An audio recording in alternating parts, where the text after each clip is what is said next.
നമ്മുടെ ഭരണഘടനയുടെ ആമുഖത്തിലെ മതേതരം അഥവാ സെക്യുലർ എന്ന വാക്കിനോട് ആർക്കാണ് അലർജി? ഈ ചോദ്യത്തിന് വളരെ വ്യക്തമായ ഉത്തരം കിട്ടിയിരിക്കുന്നു. RSSനാണ് മതേതരത്വത്തോട് അലർജി. എന്താണ് അതിന് കാരണം? എഡിറ്റേഴ്സ് ടേക്ക് പരിശോധിക്കും. RSS ജനറൽ സെക്രട്ടറി ദത്താത്രേയ ഹൊസബാലെയാണ് ഭരണഘടനയുടെ ആമുഖത്തിൽ നിന്ന് സെക്യുലർ, സോഷ്യലിസ്റ്റ് എന്നീ വാക്കുകൾ നീക്കം ചെയ്യണമെന്ന് ഈ കഴിഞ്ഞ ദിവസം ആവശ്യപ്പെട്ടത് എന്ന് നമുക്കറിയാമല്ലോ. RSSലെ രണ്ടാമനാണ് ഇദ്ദേഹം. അതിനാൽ സംഘടനയുടെ അഭിപ്രായമായി തന്നെ ഇത് പരിഗണിക്കാവുന്നതാണ്. ഇത് ആദ്യമായിട്ടാണ് പക്ഷേ RSS ഈ ആവശ്യം ഉന്നയിക്കുന്നത് എന്ന് തെറ്റിദ്ധരിക്കേണ്ട. 2015 സെപ്റ്റംബർ 2 മുതൽ 5 വരെ ഓർക്കണം, മോദി മന്ത്രിസഭ ആദ്യമായി അധികാരത്തിൽ വന്ന് വെറും 4 മാസമായപ്പോൾ തന്നെ ഡൽഹിയിൽ നടന്ന RSS കോൺക്ലേവ് മതേതരത്വത്തെ തള്ളിപ്പറഞ്ഞു. ഇന്ത്യ ഒരിക്കലും മതരാഷ്ട്രമായിട്ടില്ലാത്തതിനാൽ രാഷ്ട്രത്തെയും മതത്തെയും വേർതിരിക്കുന്ന മതേതരത്വം ഇന്ത്യയിൽ പ്രസക്തമല്ലെന്നാണ് അവരുടെ അഖില ഭാരതീയ പ്രചാർ പ്രമുഖ് മോഹൻ വൈദ്യ പ്രഖ്യാപിച്ചത്. അതുപോലെ ആദ്യ ഭരണഘടനാ ആമുഖത്തിൽ മതേതരത്വം ഇല്ലായിരുന്നുവെന്നും പിന്നീട് അടിയന്തരാവസ്ഥക്കാലത്തെ ഭേദഗതിയിലൂടെയാണ് ഇത് കൂട്ടിച്ചേർത്തത് എന്നും അത് നീക്കണമെന്നും സെക്രട്ടറി സുരേഷ് ഭയ്യാജി ജോഷിയും അന്ന് തന്നെ പറഞ്ഞു. എന്തായാലും പുതിയ സാഹചര്യത്തിൽ RSS നേതാവ് ഇത് വീണ്ടും ഉയർത്തിയപ്പോൾ ഒന്ന് പറഞ്ഞു കിട്ടാൻ കാത്തിരുന്നത് പോലെ സംഘപരിവാര കൂട്ടമാകെ ഉഷാറായി. ഉപരാഷ്ട്രപതി ജഗദീപ് ധൻഖർ ഉൾപ്പെടെ സകലരും അത് ഏറ്റുപറയാൻ രംഗത്ത് വന്നു. എന്തുകൊണ്ടാണ് RSS മതേതരത്വത്തെ എതിർക്കുന്നത്? അവരുടെ ലക്ഷ്യം ഹിന്ദുരാഷ്ട്ര സ്ഥാപനമാണ്, അതുകൊണ്ടാണ് എന്ന ഒറ്റ വാക്യത്തിൽ തീർക്കാൻ വേണമെങ്കിൽ. പക്ഷേ ഇതിന് പിന്നിൽ നമ്മൾ മനസ്സിലാക്കേണ്ട കൂടുതൽ ചരിത്ര വസ്തുതകളും നിയമ രാഷ്ട്രീയ വശങ്ങളുമുണ്ട്. അതിനാൽ ഇതിനെ 3 ഭാഗങ്ങളായി തിരിച്ച് നമുക്ക് പരിശോധിക്കാം. ഒന്നാമത്തെ ചോദ്യം ഭരണഘടനാ അസംബ്ലിയെയും അതിലെ സമഗ്രമായ ചർച്ചക്കൊടുവിൽ രൂപം കൊണ്ട ഭരണഘടനയെയും RSS അംഗീകരിച്ചത് എപ്പോഴാണ് എന്നതാണ്. നമ്മുടെ ഭരണഘടന നിലവിൽ വരുന്നതിന് മുന്നേ തന്നെ ഭരണഘടനാ അസംബ്ലി സ്വീകരിക്കുന്നത് പാശ്ചാത്യ മൂല്യങ്ങളാണെന്ന വിമർശനമായിരുന്നു RSSന്. ഓർഗനൈസറിൽ എഴുതിയ എഡിറ്റോറിയലിൽ രണ്ടാമത്തെ സർസംഘചാലകായിരുന്ന MS ഗോൾവാൾക്കർ ഇത് പറഞ്ഞിട്ടുണ്ട്. അതിങ്ങനെയാണ്: പൗരാണിക ഇന്ത്യൻ ഭരണഘടനയായ മനുസ്മൃതിയെ ഭരണഘടനാ നിർമ്മാതാക്കൾ പാടെ അവഗണിക്കുന്നു. മനുസ്മൃതി ലോകം മുഴുവൻ മനുഷ്യരെ പ്രചോദിപ്പിക്കുന്ന നിയമാവലിയാണ്. നമ്മുടെ പണ്ഡിതന്മാർക്ക് അതൊന്നുമല്ല. ഭരണഘടന പാശ്ചാത്യമാണെന്നും ത്രിവർണ പതാകയല്ല കാവിക്കൊടിയാണ് ഇന്ത്യയുടെ ദേശീയ പതാക ആകേണ്ടതെന്നുമുള്ള നിലപാടുകൾ പരസ്യമായി തന്നെ ഉയർത്തിയ RSSന് നിലപാട് മാറ്റേണ്ടി വന്നത് ഗാന്ധിവധത്തെ തുടർന്നാണ്. ഹിന്ദു മഹാസഭാ നേതാവും VD സവർക്കറുടെ ശിഷ്യനുമായ നാഥുറാം വിനായക ഗോഡ്സെ ഗാന്ധിജിയെ വെടിവെച്ച് കൊലപ്പെടുത്തിയതിന് പിന്നാലെ സർക്കാർ RSSനെ നിരോധിച്ചല്ലോ. 1948 ഫെബ്രുവരി 2 ഏർപ്പെടുത്തിയ നിരോധനം നീക്കുന്നത് ഗോൾവാൾക്കർ പല പ്രാവശ്യം ആഭ്യന്തരമന്ത്രിയായിരുന്ന സർദാർ വല്ലഭായ് പട്ടേലിനെ കണ്ട് അഭ്യർത്ഥിച്ചതിനെ തുടർന്നാണ്. ഇന്ത്യൻ ഭരണഘടനയെയും ത്രിവർണ പതാകയെയും അംഗീകരിച്ചുകൊണ്ടുള്ള സംഘടനാ ഭരണഘടന തയ്യാറാക്കി സർക്കാരിനെ പലവുരു കാണിച്ച് അംഗീകാരം വാങ്ങിയ ശേഷമാണ് നിരോധനം നീക്കുന്നത്. അതായത് സർക്കാരിനാൽ നിർബന്ധിക്കപ്പെട്ട് ഭരണഘടനയെയും ദേശീയ പതാകയെയും അംഗീകരിച്ചവരാണ് RSSകാർ. മതേതരം എന്ന വാക്ക് നീക്കിയാൽ ഭരണഘടന വിശുദ്ധമാകുമെന്ന് ഇന്ന് പറയുന്നത് RSSന്റെ ആത്മവഞ്ചന മാത്രം. രണ്ടാമതായി, മതേതരം എന്ന പ്രിയാമ്പിൾ വാക്കിനെ നീക്കം ചെയ്യാൻ നടന്ന നിയമ പോരാട്ടങ്ങളിലെ വിധി എന്തായിരുന്നു എന്നതാണ്. 1976 42ാം ഭരണഘടനാ ഭേദഗതിയിലൂടെയാണ് മതേതരം, സോഷ്യലിസ്റ്റ് എന്നീ വാക്കുകൾ ആമുഖത്തിൽ കൂട്ടിച്ചേർത്തത് എന്ന് നമുക്കറിയാം. ഇതുമാത്രമായിരുന്നില്ല ആ ഭേദഗതി.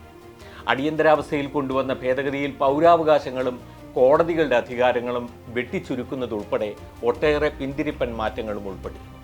എന്നാൽ അടിയന്തരാവസ്ഥയ്ക്ക് ശേഷം വന്ന ജനതാ പാർട്ടി സർക്കാർ ബാക്കി എല്ലാ വ്യവസ്ഥകളും റദ്ദാക്കിയപ്പോൾ മതേതരം, സോഷ്യലിസ്റ്റ് എന്നീ വാക്കുകൾ കൂട്ടിച്ചേർത്തത് നിലനിർത്തി. ആ സർക്കാരിലുണ്ടായിരുന്ന BJP നേതാക്കളായ LK അദ്വാനിയെയും AB വാജ്പേയിയെയും സംഘപരിവാർ എന്ന് തള്ളിപ്പറയുന്നു. അതിരിക്കട്ടെ, 42ാം ഭേദഗതിയിലൂടെ കൂട്ടിച്ചേർക്കപ്പെടുന്നതിന് മുൻപ് തന്നെ മതേതരത്വം കോടതി വ്യവഹാരങ്ങൾക്ക് കാരണമായിട്ടുണ്ട്. ഉദാഹരണത്തിന് 1973 Kesavananda Bharati versus state of Kerala എന്ന കേസ്. ഭരണഘടന ഭേദഗതി ചെയ്യാൻ പാർലമെന്റിനുള്ള അധികാരം ചോദ്യം ചെയ്ത് കേശവാനന്ദ ഭാരതി എന്ന കേരളത്തിൽ നിന്നുള്ള മഠാധിപതി സമർപ്പിച്ച ഈ കേസിലാണ് മതേതരത്വത്തെ സുപ്രീം കോടതി സുപ്രസിദ്ധമായ നിലയിൽ ഉയർത്തിപ്പിടിക്കുന്നത്. മതേതരത്വം ഇന്ത്യൻ ഭരണഘടനയുടെ അടിസ്ഥാന ഘടനയുടെ ഭാഗമാണെന്നും അതിനെ അട്ടിമറിക്കുന്ന തരത്തിലുള്ള ഭരണഘടനാ ഭേദഗതികൾ നിലനിൽക്കില്ലെന്നും സുപ്രീം കോടതി വിധിച്ചു. മതേതരത്വം ഒരു വാക്കായി ഭരണഘടനയിൽ ഉൾപ്പെടുത്താതിരുന്ന കാലത്താണ് ഈ വിധി. പക്ഷേ ആർട്ടിക്കിൾ 25, 26 എന്നിവയുൾപ്പെടെ വിവിധ അനുച്ഛേദങ്ങൾ വഴി അതിൻ്റെ അന്തസത്ത ഭരണഘടനാ നിർമ്മാതാക്കൾ ഉറപ്പുവരുത്തുകയും ചെയ്തിരുന്നു. ഏത് മതത്തിൽ വിശ്വസിക്കാനും പ്രാക്ടീസ് ചെയ്യാനും പ്രചരിപ്പിക്കാനും ഇന്ത്യയിലെ ഏത് വ്യക്തിക്കും സ്വാതന്ത്ര്യമുണ്ടെന്നും മതങ്ങളിൽ ഏതെങ്കിലും ഒന്നിന് അനുകൂലമായിട്ടോ മറ്റൊന്നിന് എതിരായിട്ടോ ഭരണകൂടം നിലപാടെടുക്കാൻ പാടില്ലെന്നുമാണ് ഈ വ്യവസ്ഥകൾ. അയോധ്യ ക്ഷേത്രത്തിന്റെ പ്രാണപ്രതിഷ്ഠയിൽ മുഖ്യ പൂജാരിയായി വന്ന പ്രധാനമന്ത്രിയിൽ നിന്നുണ്ടായത് ഈ ഭരണഘടനാ വ്യവസ്ഥയുടെ ലംഘനമല്ലാതെ മറ്റെന്താണ്? എന്തായാലും ആർട്ടിക്കിൾ 25, 26 എന്നിവയുടെ സാധുത 1962 Sardar Taheruddin Syedna Saheb versus state of Bombay, 1975 Indira Gandhi versus Raj Narain എന്നീ കേസുകളിൽ സുപ്രീം കോടതി ഉയർത്തിപ്പിടിച്ചിട്ടുണ്ട്. ഇനി മതേതരം എന്ന വാക്ക് ഔദ്യോഗികമായി ആമുഖത്തിൽ കൂട്ടിച്ചേർത്ത ശേഷം വന്ന വിധികളിൽ ഏറ്റവും പ്രധാനം SR Bommai versus union of ഇന്ത്യയാണ്. അദ്വാനിയുടെ രഥയാത്രയ്ക്കും അയോധ്യ പ്രസ്ഥാനത്തിനും സഹായങ്ങൾ ഒരുക്കിയും ബാബരി മസ്ജിദ് തകർന്നപ്പോൾ അഭിമാനം പ്രകടിപ്പിക്കുകയും ചെയ്ത BJP ഭരിക്കുന്ന 3 സംസ്ഥാന സർക്കാരുകളെ കേന്ദ്ര സർക്കാർ ഭരണഘടനയുടെ 356 അനുച്ഛേദ പ്രകാരം പിരിച്ചുവിട്ടതിനെ ശരിവെക്കുന്നതായിരുന്നു ആ വിധി. ഭൂരിപക്ഷ വിധി ന്യായത്തിൽ സുപ്രീം കോടതി പറഞ്ഞത് മതേതരത്വം എന്നത് ഭരണഘടനയുടെ അടിസ്ഥാന സ്വഭാവമാണെന്നും നേരിട്ടോ അല്ലാതെയോ ഭരണഘടനാ തത്വം അട്ടിമറിക്കുന്നത് ഭരണഘടനാ സ്ഥാപനങ്ങളുടെ തന്നെ പരാജയമാണെന്നും ആ അർത്ഥത്തിൽ ഈ സംസ്ഥാന സർക്കാരുകൾ 356 അനുച്ഛേദമനുസരിച്ചുള്ള നടപടി ക്ഷണിച്ചു വരുത്തുകയായിരുന്നു എന്നുമാണ്. കോടതി ഇങ്ങനെ കൂട്ടിച്ചേർത്തു: രാഷ്ട്രം ചിന്തയിലും പ്രവൃത്തിയിലും മതേതരമാകണമെന്ന് ഭരണഘടന അനുശാസിക്കുന്നുവെങ്കിൽ അത് രാഷ്ട്രീയ പാർട്ടികൾക്കും ബാധകമാണ്. ആലോചിച്ചു നോക്കൂ, ഈ കോടതി വിധി അനുസരിച്ചാണെങ്കിൽ ഇന്നത്തെ കേന്ദ്ര സർക്കാരിന് തുടരാൻ അർഹതയുണ്ട്. അതിനാൽ തന്നെ ഇതിൻ്റെ രാഷ്ട്രീയ വശവും പ്രധാനമാണ്. 1980കളുടെ അവസാനവും 90കളുടെ ആദ്യവും രാമജന്മഭൂമി പ്രസ്ഥാനം കൊടുമ്പിരിക്കൊണ്ട സമയത്ത് പോലും BJP അവകാശപ്പെട്ടിരുന്നത് തങ്ങളാണ് യഥാർത്ഥ സെക്യുലർ, മറുപക്ഷത്തുള്ളവർ ന്യൂനപക്ഷങ്ങളെ പ്രീണിപ്പിക്കുന്ന വ്യാജ സെക്യുലറുകൾ ആണെന്ന്. മതേതരത്വം ജീവശ്വാസമായി കരുതിയ ഇന്ത്യൻ ജനതയെ കബളിപ്പിക്കുകയായിരുന്നു അവർ. പക്ഷേ ഇന്ത്യൻ രാഷ്ട്രീയം ഫാസിസ്റ്റ് രാഷ്ട്ര സ്ഥാപനത്തെ പോലും സാധാരണമായി കാണുന്ന ഇപ്പോഴത്തെ ഘട്ടമെത്തിയപ്പോഴേക്ക് അവർക്ക് അത്തരമൊരു മുഖംമൂടിയേ ആവശ്യമില്ലാതായി. 1925 രൂപം കൊണ്ട RSSനെ സംബന്ധിച്ച് ഒരു നൂറ്റാണ്ടിൻ്റെ പ്രോജക്റ്റ് പൂർത്തിയാക്കാൻ പറ്റിയ വർഷമാണിത്. പാർലമെന്റിൽ ഒറ്റയ്ക്ക് ഭൂരിപക്ഷമില്ല, പക്ഷേ പറഞ്ഞു തുടങ്ങാമല്ലോ. ഇലക്ഷൻ കമ്മീഷൻ മുതൽ ഓരോ ഭരണഘടനാ സ്ഥാപനവും ഭരണകൂടത്തിൻ്റെ താളത്തിന് തുള്ളുകയാണെന്ന പ്രതിപക്ഷ ആക്ഷേപം ഉയർത്തുന്ന ആശങ്ക RSS ആഗ്രഹിക്കുന്ന ഒന്നു തന്നെയാണ്.